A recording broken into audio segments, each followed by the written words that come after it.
Hello. Look, Hey guys. Welcome Quit to the looking show. in my mirror. Quit looking in my window.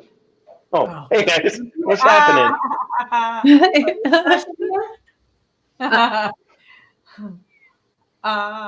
Who's looking in whose window? That's what I want to know. Peeping Tom. You know what? Mind your business, okay? Yeah, right. Yeah. So Mud Lover's on assignment tonight, so she won't be joining us, but that's cool. She's secret. Can't wait to hear what she's up to. And we do hate you because we hate you. That's Max. right. That's right. Just saying. So we have a kind of a new format that we're going to try for a while, guys. We are really not going to have a particular topic. We're going to let the show flow and see what happens with it. And anybody, we're going to be it's going to be Rabbit Trail City. So, or mouse. So I have so many mice like around the barn. Cats are worthless. My cats are worthless. That is freeloaders. Mouse trails, like out in the pig pen, and you walk along and you fall into a hole. You collapse. You're that deep. Wow. I know. So you have ridiculous. Mouse City underneath your place. It is. My whole barn's just going to go poof and fall down into some big crater. You know what you need to do? Those. That's why those mafia guys used to own pig farms. Because what they do, allegedly, they would throw dead bodies in there and the pigs would eat them. Yeah, that's true. So you need to get more pigs to eat them mice. No, four's enough, man. Or if you can do like that one movie where the guy was in Alaska in the middle of everything and he started eating the mice. Oh, was that the guy who ended up starving to death?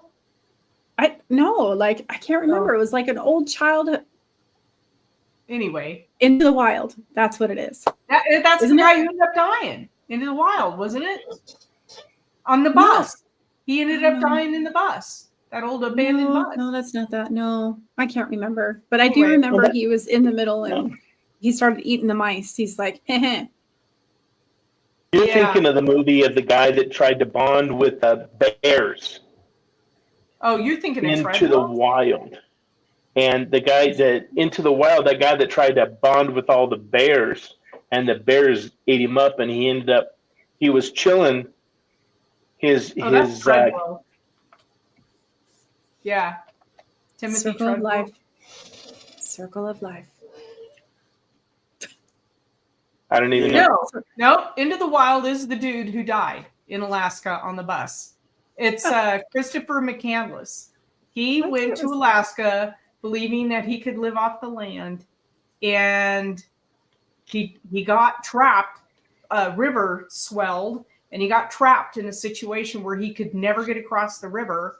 And winter set in, and he was in this old abandoned bus, and he died of starvation. He kept a journal, and that's how they knew what happened. Is when they found his body the next year or a year later, they found his journal too. And then a lot of people, so many people have died trying to get to the bus to kind of memorialize him that they finally, the Park Service came in, or the Forest Service, somebody, or the state, they came in and took a helicopter and took the bus away because it was causing so many deaths. So talk about a haunted area. So what did they do with the bus? I don't know. They probably put it in some kind of scrapyard. I wonder if ZB, he bought it and put it in his museum. Oh, yeah, maybe. My question is, how did the bus get there? There was a story behind it, and I think it did get swept by the river at one point. And I think people did bring it up there to try to make it into like the van life thing. They were going to remodel the bus and try to live off of it. Alaska's, it's one of those areas that there's no saving grace. I mean, there's no edge. You're alive or you're dead. Yeah. You have this much margin of error. That's it. Thank you. Margin of error. Yeah. And I know so many people that I work with that have been stationed up there, and it's like, they loved it. They absolutely loved it, but it's just a land that will kill you in a second. Yes. And you will have to make sure you pack everything and not forget your socks, because you will spend money on socks. Yeah, I'm imagining. Yep. $20. Yeah, Oh yeah, thermal I socks. really want to go salmon fishing up there, really bad, really, really bad. And I really would like to see that many grizzlies up close, but I want to be like in a shark cage where they can't get to me. You know, like put me out there on the river so I can cast through the bars, and then I can get far enough away from the damn bears, because bears will eat you. We'll be like, I don't think that'd be a good idea, Colleen, because they'd just be like, "Oh, look, a new toy," and just knock you down the hill. And you with the big claw. Ding, ding, ding, ding, ding. Yeah, I could just see you rolling around in a cage, just. She'd be like in the middle, you know, pretending that she's like Hannibal Lecter or something in the middle. No, he puts the lotion on the skin. The bear's throwing lotion at you. Yeah. Yeah. Just put the lotion on the skin. You know, take it. It's like salmon, you know, flavored scent lotion. Right. Yeah. Anywho, so I was watching the documentary today on the redhead giants that were found in Nevada. Have you guys ever seen that or read anything? I've never heard anything about that. Lovelock Cave. Lovelock Cave in Nevada. Lovelock Cave. Yeah. And so, and on our paranormal show, Kenna had talked about Lovelock Cave, and I've been there. I've been to Lovelock. There's a series of caves in that area, and we used to go all the time spelunking when in that area. And Lovelock Cave is a really cool cave, but it was full of rattlers when I went, full of rattlers, and it's terrifying. But apparently, yeah. So these guys found these skeletal remains of these giant, enormous guys that were like 9 to 11 feet, right? And apparently, the bones of these things, the remains of these big guys, hairy people, went to the. From what I'm reading, is they went to the Smithsonian, and they are lost in the Smithsonian. And there's actually, believe it or not, just recently, one of the congressmen were talking about this, saying that they want an audit of the Smithsonian and they want the stuff to be revealed to the public. How cool is that? The Smithsonian is probably that'd be cool, but shitting their pants. But then that also, I'd have a lot more questions then, because it'd blow the lid off a lot of paranormal research, especially it would, right? Cryptids and all kinds of So these bones are allegedly there, and actually, I think this was also brought up at the Phenomenon that about the Smithsonian is going to be the Congress is looking at making them produce, because there's enough documentation on these giants out there, and there's a paper trail saying they went to the Smithsonian. And now the Smithsonian conveniently says they don't have them. Now, is it a conspiracy theory? But there is a paper trail that's documenting this. And there were photographs in the Arizona. I actually get the paper, like the one from Tombstone, that paper. I get that newspaper. And there was an old photograph that showed some cryptids. And like a lot of people, but I think this was more the pterodactyl kind of thing that showed up in the newspaper down there in Arizona. And a lot of people had actually seen the original photograph. It shows, and they showed it on this documentary. It looks like a pterodactyl, and it's surrounded by about 11 people, and they've got it stretched out between them, like the wingspan. And a lot of people saw the actual photograph, but yet nobody can find the actual old black and white photograph now. So where'd that go? Yeah. Also, the oral history of Lovelock Cave stretches back a long time, because I remember hearing this story, and it was about the Utes in the area, or whoever was in the area. Then it wasn't the Utes. It was Chief Winnemucca and that tribe, whatever it wasn't, but it wasn't Utes, I don't believe. Yeah, I could be wrong about that, but yeah, they had a Native American tribe out there, and they started having people go missing, and eventually they found out that these red-headed giants were snatching up people and taking them back to the cave and eating them. Yeah, they were called the Sitka. They called them the Sitka, these red-headed giants. Yes. And they finally had enough, and they gathered a couple more tribes. They chased the giants into the cave and set the cave on fire. Yeah, they stacked up brush and everything in the mouth of the cave. And it eventually, the smoke inhalation supposedly killed them.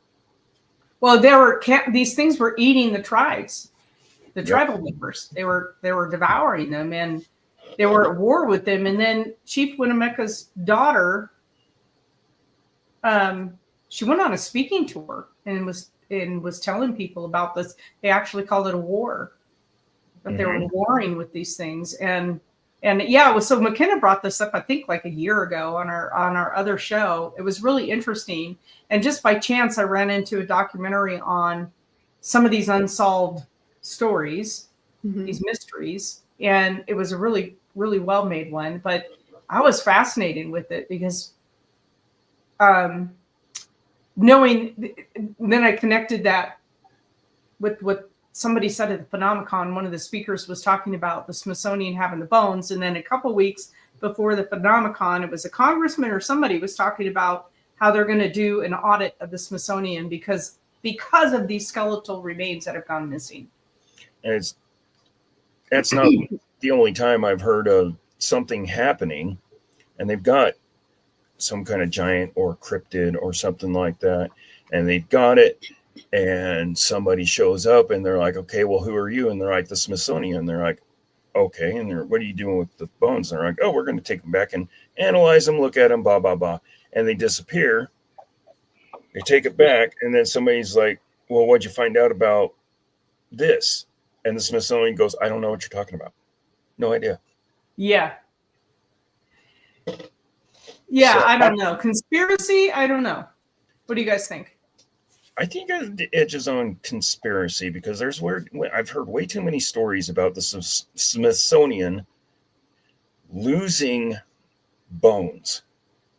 Well, so you're thinking it's not a conspiracy and it's actually factual. Real. Yeah, maybe both. I don't know. They didn't lose them. They just can't find it. It's like my car keys. I didn't lose them. I just can't find them. I hate when that happens. Or the glasses that I'm wearing. I'll look all around the house for my glasses and they're right. It's probably in the attic somewhere, like shoved in a box. Do you think that they hid these bones so like people wouldn't be freaked out? That's the other part of it. Because if they come out and they go, yes, we have the bones of these giants or these cryptids, and yes, they're real and blah, blah, blah. What are we looking at here? Yeah. So they're going to be, it is now classified as an animal. So they're going to have like maybe protected areas. And okay, now you can't mine. You can't do forestry. Oh, you can't camp. You can't fish. You can't hike. Stuff like that. I mean, people are still going to go, but. Yeah. I don't know. I feel like, oh, sorry. I think we've got enough land that we can just like carve out a little spot for whatever these things are. Yeah. I think that these are not the only place that these, beings have been.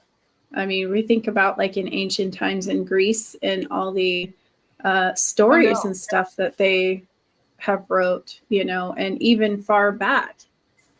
It's interesting to see and where all these creatures went, but yet they're in these stories that have been passed on, Yeah, it makes you think that people go, well, giants aren't real.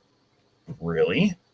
Look at all the fairy tales we've written. There's a giant in a few of those. There's giants in the Bible. There's the Kandahar giant that was really popular. Well, a few years ago. Yeah. And we don't know. One of the researchers at Phenomenon was talking about that. Trying to remember, he was a military guy at the Phenomenon, and he was talking about the Kandahar giant this year, talking about how the body was removed. The military had the body, and it's gone. Yep, poof, gone. Yeah. So I think the church also would have a lot to do with it if we really think about it. There's a lot of conspiracies with the church and what they, hid so they can have control over certain things. I would say the Vatican, the Catholic Church, not to, pinpoint it in particular, but if we really look at history, I mean, there's conspiracies that, that Cain is living underneath the Vatican, and he's like I don't know how old he is, 1,000, 2,000-year-old guy that's just hanging out because he got internal life for killing his brother. I was reading about that the other day. Yeah, and I'm like, it makes you wonder if this is stuff that in order for them to gain control, and not just Catholic Church. I mean, there are other churches too that seem to want to hold on control, and they don't want to have people know this information, because then they'll be like, so we've been lied to this whole time. Yep. Don't ask questions, just accept. Yeah. And that's why I'm glad that a lot of the UFO stuff was declassified, but who among us believe that they didn't declassify everything? There's still a bunch of hidden documents. Oh, yeah. You know what I'm saying? Yeah. I don't believe they declassified it all. I think that there's a ton of stuff that they're not letting us see. Oh, yeah. Yeah. And it's probably to keep people from, again, freaking out. Oh, hey, Will Dog. Or Will Tell Dog. Hello. What do you think, Mad Max? Yeah. Well, what's funny is thinking back to some of the events that we've seen or had. I remember when I was a kid in the 70s, my brothers were in Vietnam, and we would try and watch the evening news to see if we could see them or anything like that. So with kind of the stuff that we've invented and we've had right now, a lot of that declassified stuff that we never saw, we're not supposed to see, somebody made some decision that we, as just normal people, we're not supposed to see stuff like that. Yeah. So I think that if we would have seen more like the Giant of Kandahar or some of that stuff that would come up now, I think it would have an online presence. I think that kind of stuff would be online right now.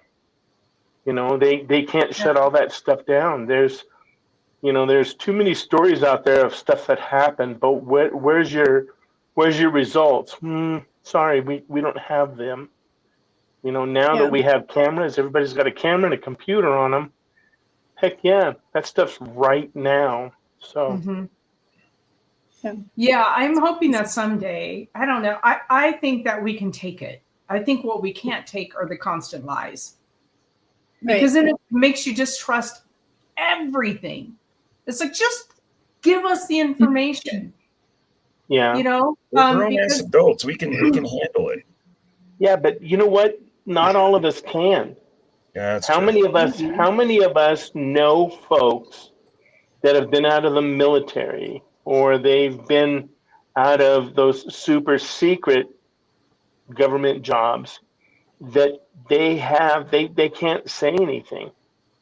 I knew an old man that was, but even if you're talking about declassifying stuff, there's a lot of stuff that these guys are going to take to their grave, especially like you said, the World War II guys. The Korean guys, the Vietnam guys, those guys are aging out. Right. But a lot of those guys, there's stuff I know guys that I've worked with in the past that have been like, it's the middle of the night, there's only 2 or 3 of us working, somebody will start telling stories, and then it'll key into them. Oh, no. I know rangers. There's guys that have seen stuff and done things that we'll never know. And I really personally don't think we need to know a lot of that stuff. Yeah.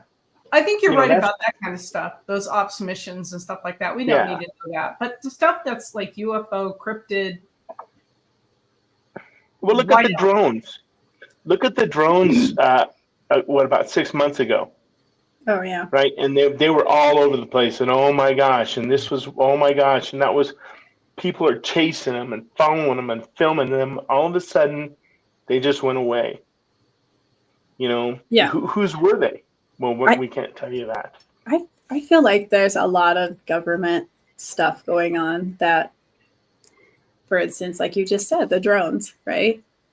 I wonder if they're just like surveilling, to see. Honestly, I'm like, we had a damn China spy plane that went across all of our missile silo launch pads. They were probably something like that, doing surveillance. Yeah. And our government was just asleep at the wheel again. Oh, there goes China. Like, really? Shit the damn thing down. What is going on? Yeah. Yeah, the whole balloon going over things that I was just like thinking they're like not geocaching, geo-mapping. Yeah. Yeah. Yeah, but even by the time they got into our airspace, we all know that whatever that was, by the time they decide, I'm taking my shoes off. Shoes are off. I'm not going anywhere. My boots off. Oh, I smelled something, but I wasn't sure. Yeah. I'm not having a stroke. By the time we ended up taking it down, it was into the ocean. It had already done damage, if there's any kind of damage. Yeah, why didn't they shoot it down as it entered our airspace? That's what over blows me away. Yep, exactly. We have You can't tell me. Can scramble in a heartbeat. Why didn't we their take job. it down? Exactly. Yeah. Maybe they thought it was a balloon and people are just riding it. Like, They knew long before it got to American airspace that it was a spy balloon. Definitely. Yeah. And we, so if you want to know secrets, what was that? Yeah, exactly. What was that? Oh no. Yeah, no. And we had our leaders not doing anything about it. Let's let it march across the United States and gather all this intel and then shoot it down as it's already uploading everything where it needed to go. So what? Like, come on. I also believe that when we're starting to get more sightings of those, I think that those other ones were also distractions. Yeah. Could have been. So you have a balloon here, and then they're like, oh, there's like flew over Alaska. And then I don't know if we had one over our area. I wasn't sure, but I knew somewhere in Idaho Montana. It was. It went over the missile. Okay, Montana. It went over, it went over the top, But see, your thought process and their thought process is, well, let's shoot it after it's done everything. That's kind of like locking the barn after the horses run away. Yeah, exactly. It's like, what is going on? The whole country's going, what are you doing? Shoot it down. And they wouldn't do anything. So this is the same government who has all of these secrets on crypt. I really, truly believe that if these skeletal remains were sent to the Smithsonian, they just put them under lock and key and said, don't open that crate. Leave it alone. Yeah. Wow. Wasn't that what was the oh my gosh, the Raiders of the Lost Ark? Yep. What was the last scene that you saw? Somebody think about the very first one. In a the warehouse. Guy put and I giant don't even warehouse. remember that movie anymore. I remember the movie. they were under the protection of top men. Mm-hmm. Oh wow. Yeah. And it shows a guy with either a pallet jack or a forklift, and he's putting this big old crate away in, just like Bertie said, it's in some warehouse, probably underground. Mm-hmm. Underneath the Capitol building, somebody's garage. You never know. You never know. I was in a different Discord watching a show that I've seen advertised years ago, and it's called Warehouse 13. And the whole premise of it is that these group of people, there's like 2 agents and like a curator and then his assistant, and their whole job is to take these artifacts like the Spear of Destiny, stuff like that, and watch it. That's their whole job, to make sure that it doesn't get out into the world. Yeah. And it's Can funny you that imagine you say being the that. keeper of those secrets? That would weigh Oh on my you. God. I Not wonder me. if we could just do a scavenge hunt. I'm up for that. And then, ta-da, we found them. But then what? See, so like, okay, would you so do then that to yourself, though? Like, if you Oh, found not me. them, not me. I would explode. Yeah, I can't hold a secret like that. I talk in my sleep. My lover's I like can't. recording them every night. Mudliver's like, I wish she was here because telephone, telegraph, tell Max, right? But Mudliver, she'll be like, okay, and she won't know, I mean, there are secrets that I will take to the grave. We all have them, right? We do have them, but stuff like that, I couldn't. No. Yeah. Yeah.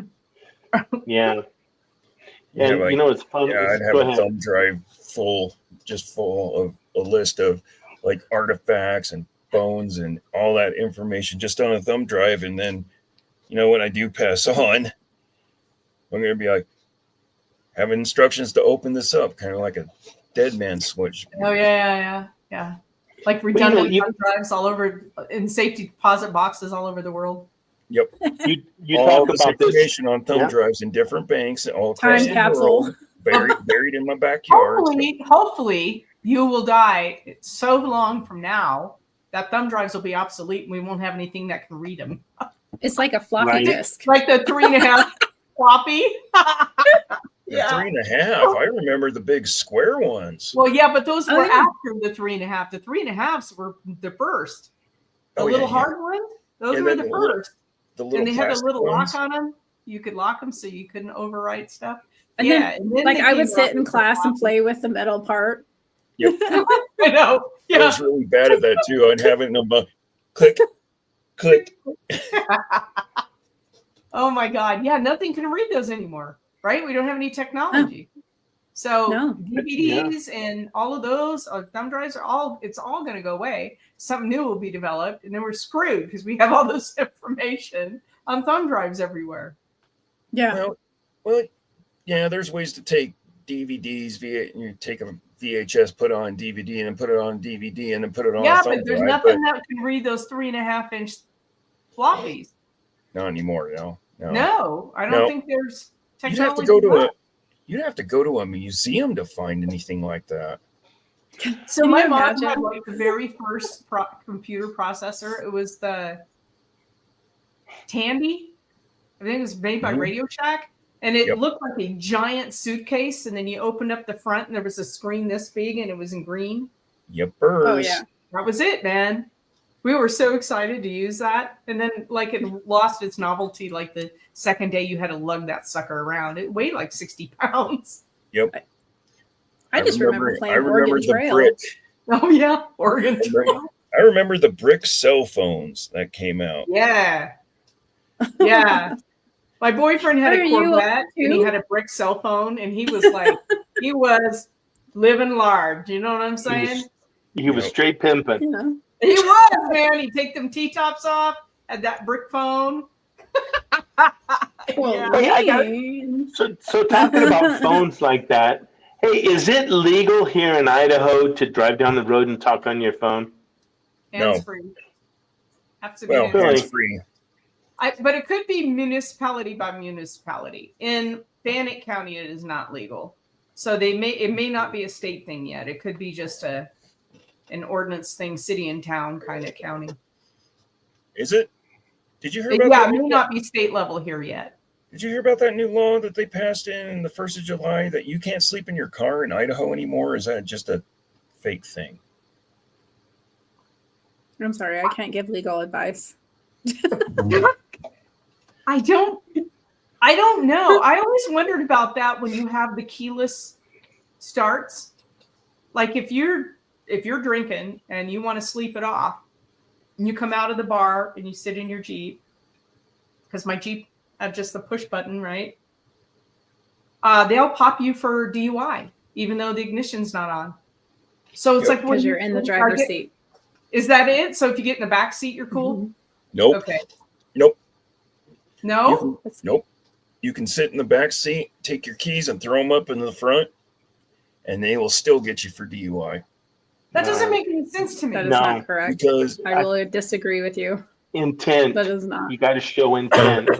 Okay, thank So, you. like, And if like that you're happened, saying, then that's wrong. They shouldn't have done that. right now, to add on with Birdie, now they probably could try and arrest you for that. Dogs, I mean, but as long as you don't have keys in the ignition. But yeah, I'm talking about the vehicles that are push button. Right. So they could say, hey, look, this guy, or gal or whatever, he was, he blew or whatever. He blew, and he's asleep in the back, but they could probably swoop you up with that, but it wouldn't stand up in court. Okay. Now, with the key, now the key, if you had the key in the ignition, that shows intent, Yes. right? So if you put, like, say, for example, like Bertie said, toss the keys in the back seat, put them in the glove box, something like that. There's not the intention, and that's you've got to look at stuff like that. The intention of you was to sleep it off, Yeah. So nowadays with your fob being whatever, but they have to show the intent, and they could swoop you up for that. But, like what Bertie's saying is, but it's the intent, and it wouldn't stand up in court anyway. Okay. Yeah. The whole what I'm drunk saying in is public get an thing Uber. that Doc said. Don't chance of get an Uber. Right.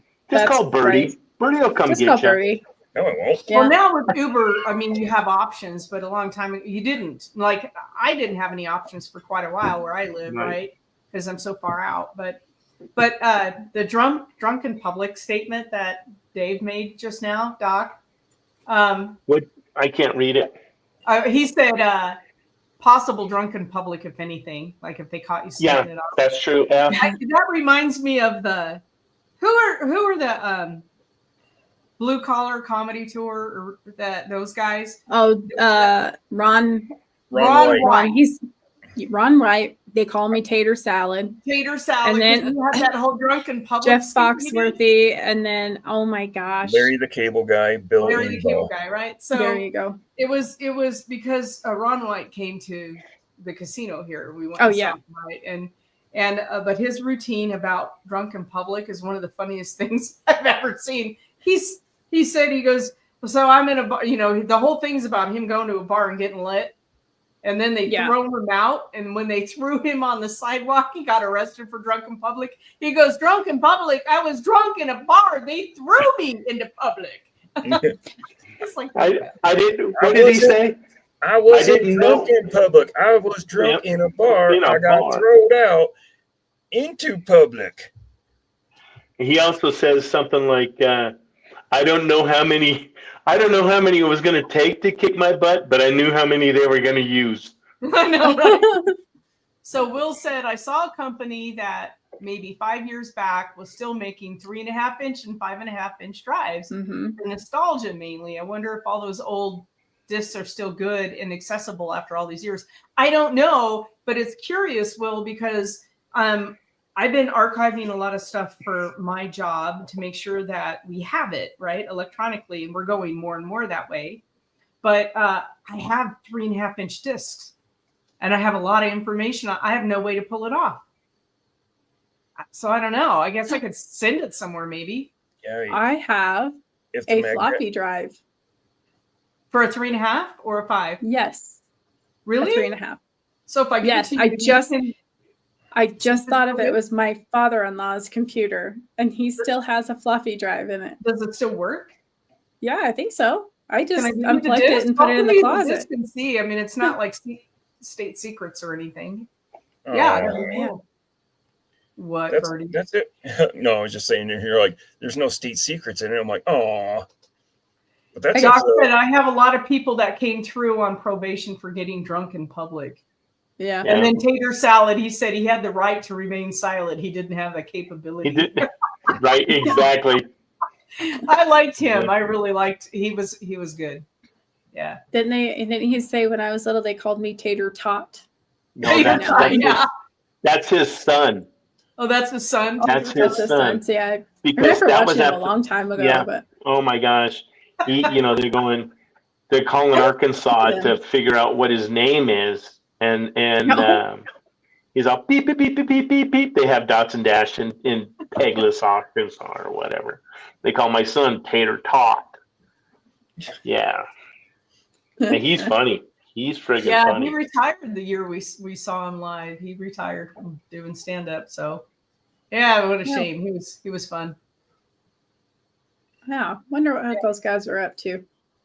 Yeah, and then I've seen them all now, but one after another, never all together. It would have been fun to see them all together. So I guess Larry the Cable Guy was doing a podcast on Larry and Jeff's Comedy Roundup on Sirius, and I don't know if he's doing it anymore, but we used to listen to it all the time. That's cool. He's pretty funny. Yeah, and what's funny is, that's not his name. His name is Dan something or other. Larry the Cable Guy is a character that he came up with for a radio show. Oh. And that's, that was the goofy guy but his name is Dan something or other. Oh, so, that's interesting. Yeah. I didn't know that. So I liked him in Cars. Tow-mater. With the toe.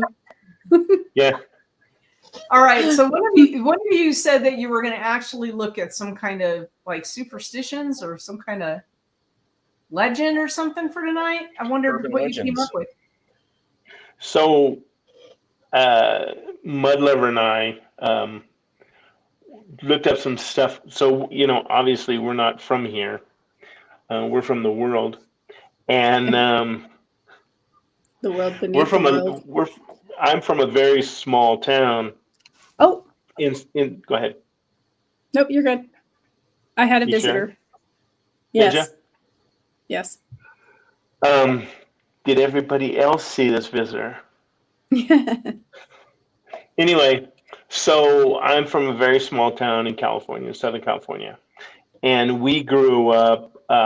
There's a lot of superstitions about where I'm from. A lot of stuff is, and maybe you've heard of this area. So I'm from Ventura County, California. That's about 90 miles north of Los Angeles. So in the same area that I'm from, there's a town called Ojai. Ojai, yep. And the Ojai Valley is very, very spiritual, in so much that if you, and from the way I was told is most valleys, I'm going to say go east to west, and the Ojai Valley goes north to south. And if you can take this valley and pull it out of where it is, and there's a very spiritual place in India, and you could take actually the Ojai Valley and plug it right into this place. There's a lot of, go ahead. No, I didn't know that. That's cool. Oh, yeah. Yeah. And so there's a lot of very spiritual stuff that goes on. There was a lot of Indians, and I should say natives. I'm sorry, but anyway, very spiritual area. And there's a lot of ghosts or spirits. I remember one night my buddy and we used to work valet, and I'm driving home one night and it was really foggy, and the road kind of goes from 4 lanes into 2 lane, and it was really foggy in this one area, and I saw this guy walking down the street, and it's 3:00 in the morning. So my buddy's asleep sitting next to me, and I go up and turn around and I come back and I can't find this guy. And Robert's like, what are you looking for? And I go, well, there was just a guy walking down the street. And he's like, well, there's nobody out here, and I'm kind of freaking out. Let's go home. I said, okay. So we ended up going home, and I talked to my mom the next day, and she's like, where were you? And I told her where we were, and she goes, well, about 40 years ago, a guy was walking home and got hit by a car out there and killed. And this was the first time I'd ever heard of this. Now, the town that they were coming into was a little town called Casita Springs. Mm-hmm. And I'm not sure if you guys recognize that name. Les. But that's where Johnny Cash used to live, in Casita Springs. Oh, yeah. Okay.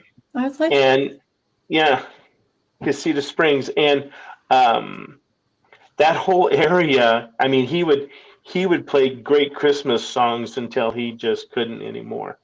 And he played all over the valley. It was really, really cool. My sister and brother. Go ahead. The little town Santa Claus right in there too?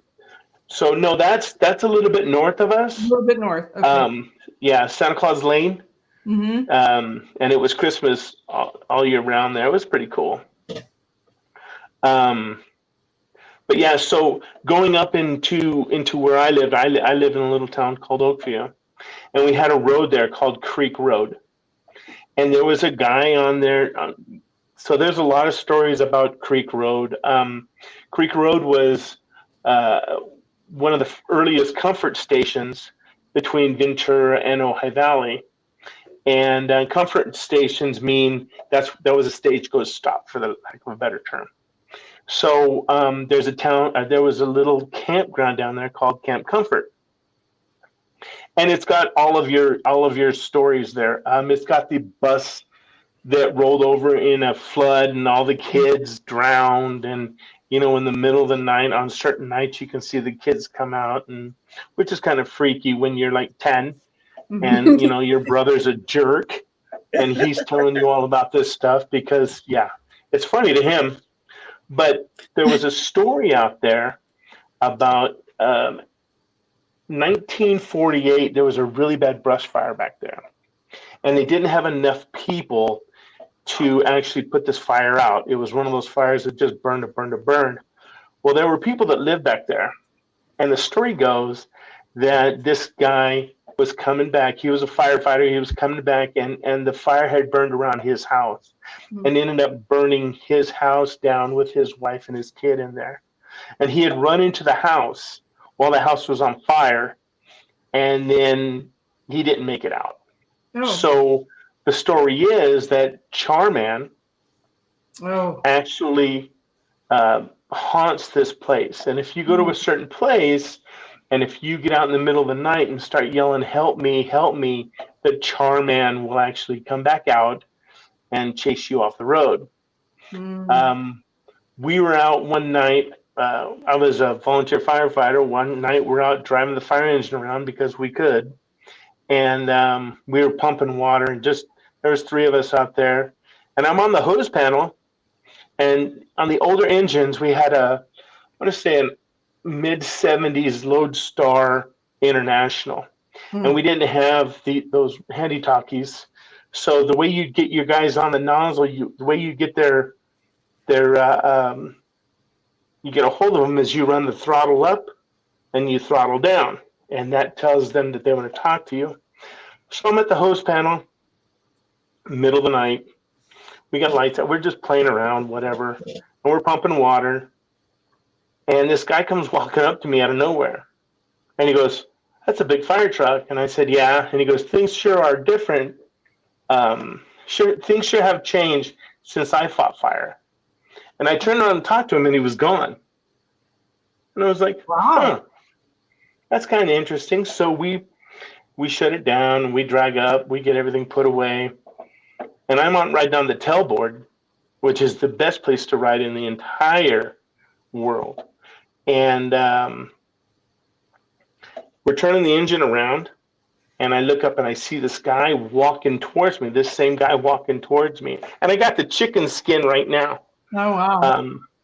And I look back, and he's not walking. He's floating. Oh. And I'm like, holy shit, we got to get out of here. Well, about that time, the guy driving the engine stalls it, right? Because that's what would happen. and this guy is coming at us. Fortunately, he got the engine started, and we were able to take off, and I didn't look back.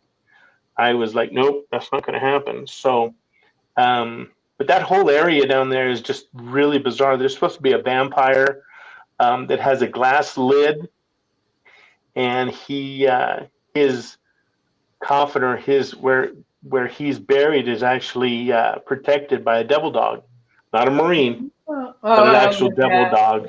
Because there is a Navy base down there, yeah. Yeah, so there's a couple of them. Wainimi's a deep water, and then there's Channel Island. There's Wainimi and Magoo. Thank you, Magoo. Yeah. So, but yeah, there's and like I said, the whole spirituality of that place is there's a place up there called Catrona Hill. I've heard of that. And there's a lot of witchcraft that goes on there. A lot of things that happen up there. Yeah. And Ojai, that whole area, it's hot. Where I'm from, it's hot. It's not a problem for it to be 110, 112. But you go into Catrona Hill, and it's cool. It's probably 80 degrees there. And I thought, you know what? Yeah, I've been on there enough times to I mean, you feel it. You feel it. Now, as you're driving through Catrona Hill, people are looking at you. Oh, the hills have eyes kind of thing. Yeah. Kind of like, and then if they're really nice to you, they say, blessed be. So, yeah. Nothing wrong with that. There's nothing wrong with that. No, not at all. Not at all. I know a couple good witches. Yeah. All that. But it's just the area that I grew up with. There's so much folklore. There's, like I said, there are natives there. There was really no fighting because we were so far north. But a lot of people actually escaped to California and the West during the Civil War and after the Civil War and that kind of stuff to get away from all that madness. There's, the Catholics came through with and they built their missions there. And what they would do is they would take all of the local indigenous folks and they would put them in there in building their missions and whatever. And some of those indigenous folks didn't do very well. Yeah. And there's a lot of things that did not go well there. So the whole area is just very interesting, to say the least. Jesse, I have a question for you. And I want your perspective on this. So, Mad Max corrected himself when he said Indian, and then he corrected it to Native American.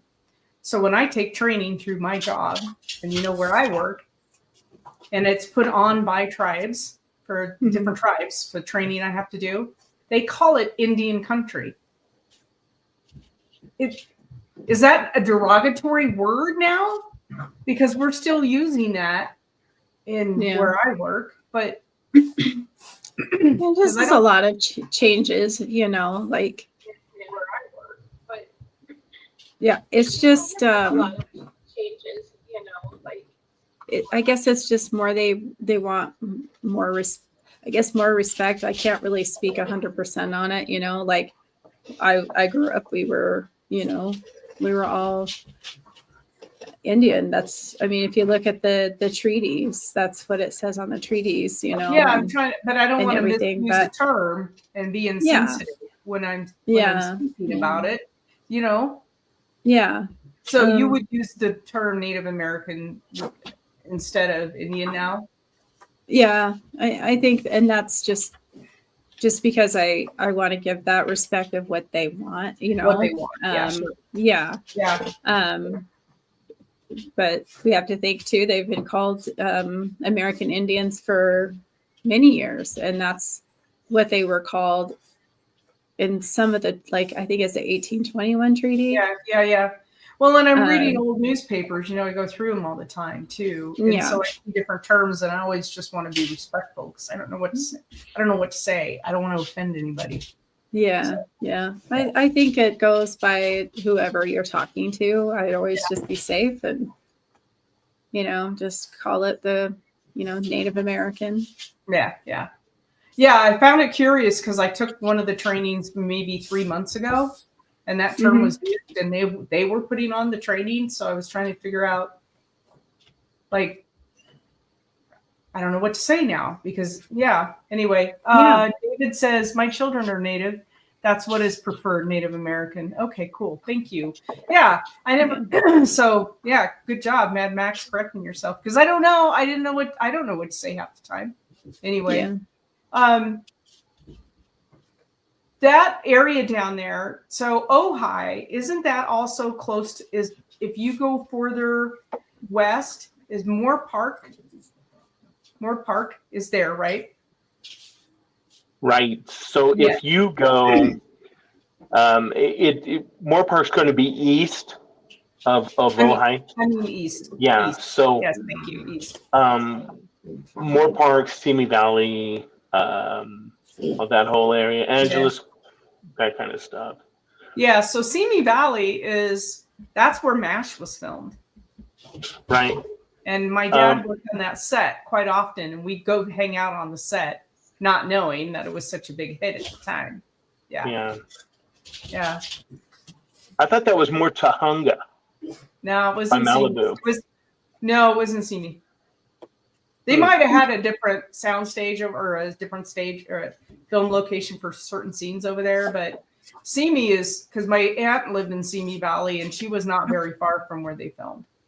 Oh wow! So, but they may have, you know how they'll do different locations for different things. So yeah, I just remember my dad asking me one time. We were driving home because we lived in San Fernando until I was about 6.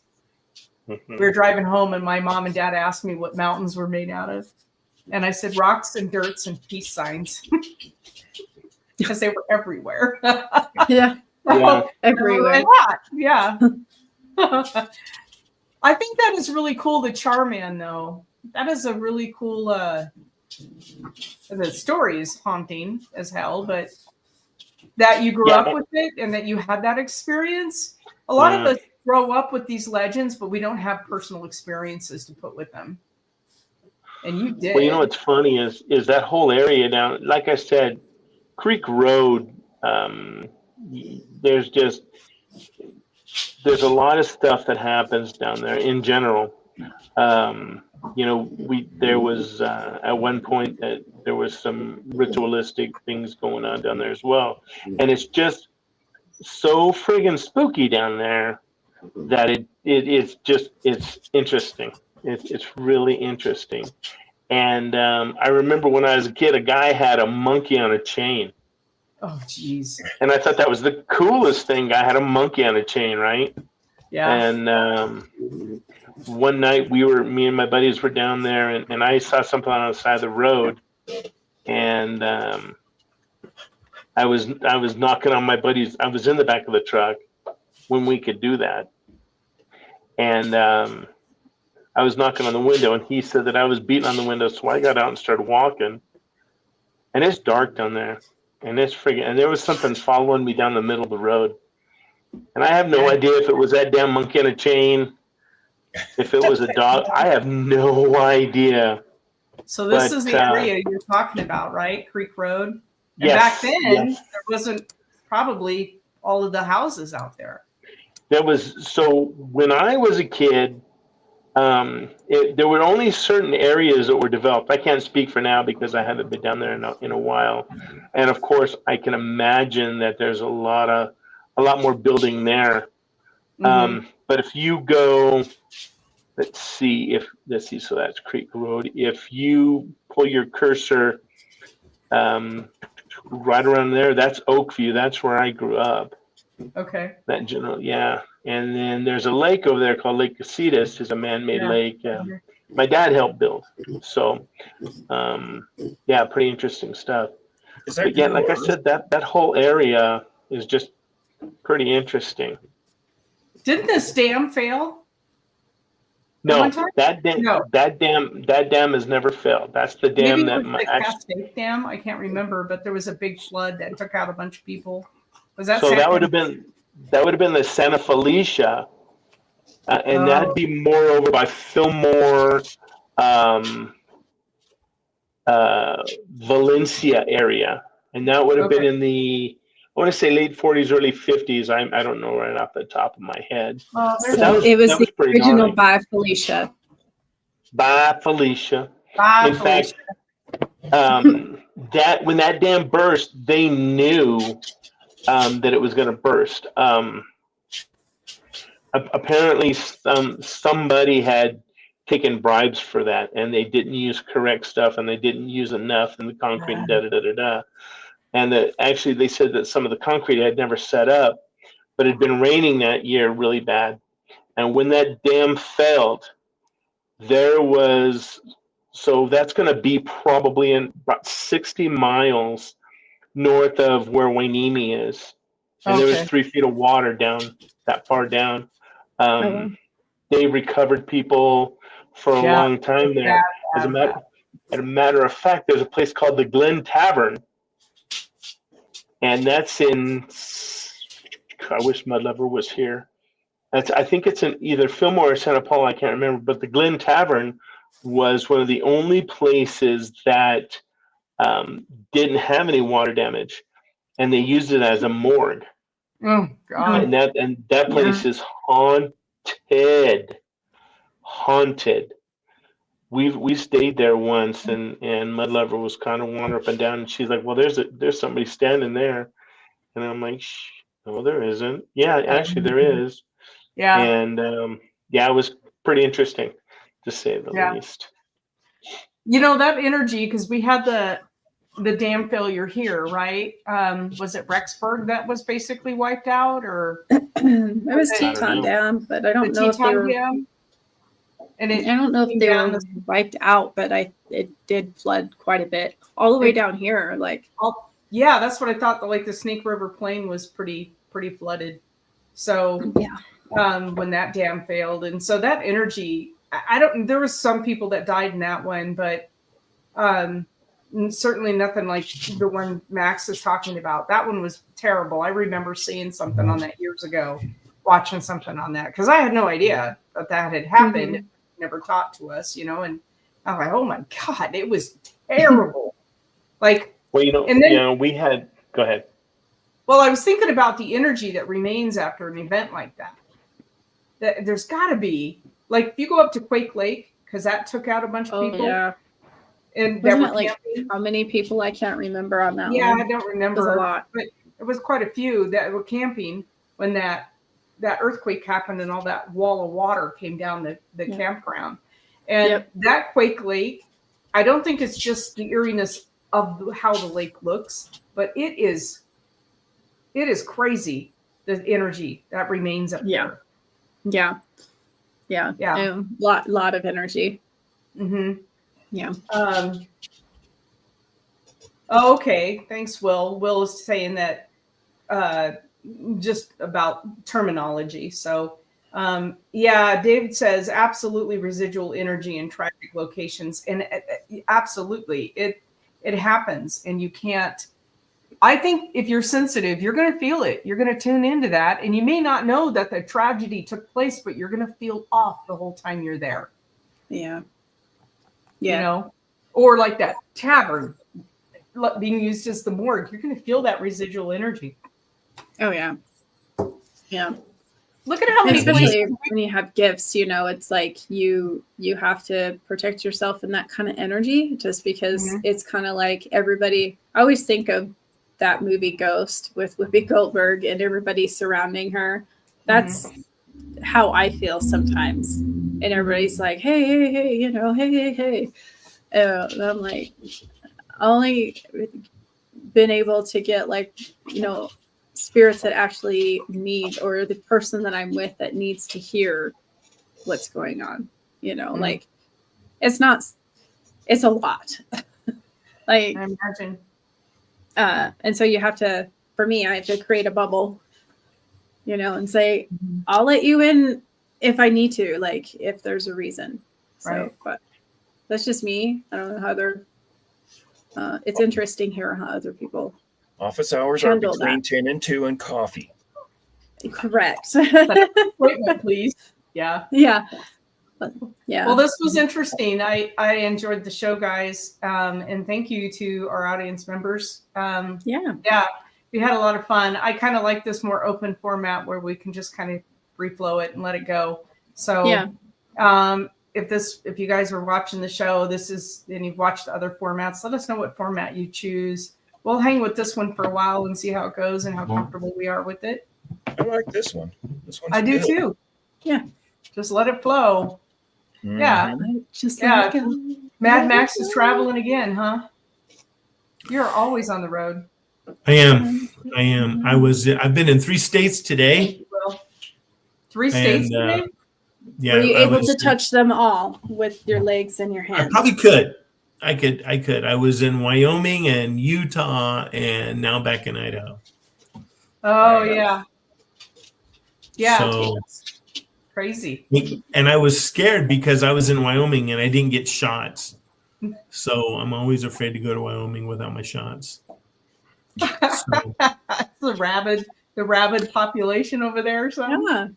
Yeah. I love Wyoming. Anyway, I guess we should get DB to go do the Patty Pumpkin dance. So we're good. Oh God, DB, we got to film that.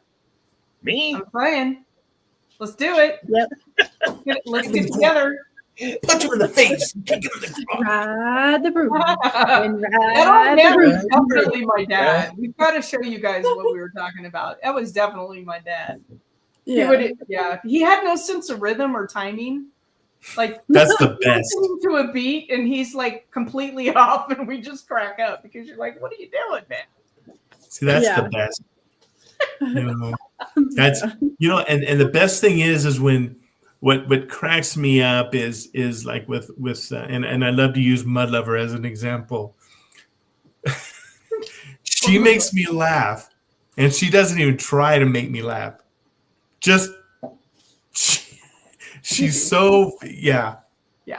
And I'm not saying anything that I never told her to her face, but oh my God, she makes me laugh without even trying to make me laugh. And yeah. She laughs at you every day too. She does. Yep. I keep telling her, all you gotta do is hold the pillow over my face. I won't fight. All right. With that, we're going to go ahead and end the show. You guys have a wonderful evening. We will catch you next week.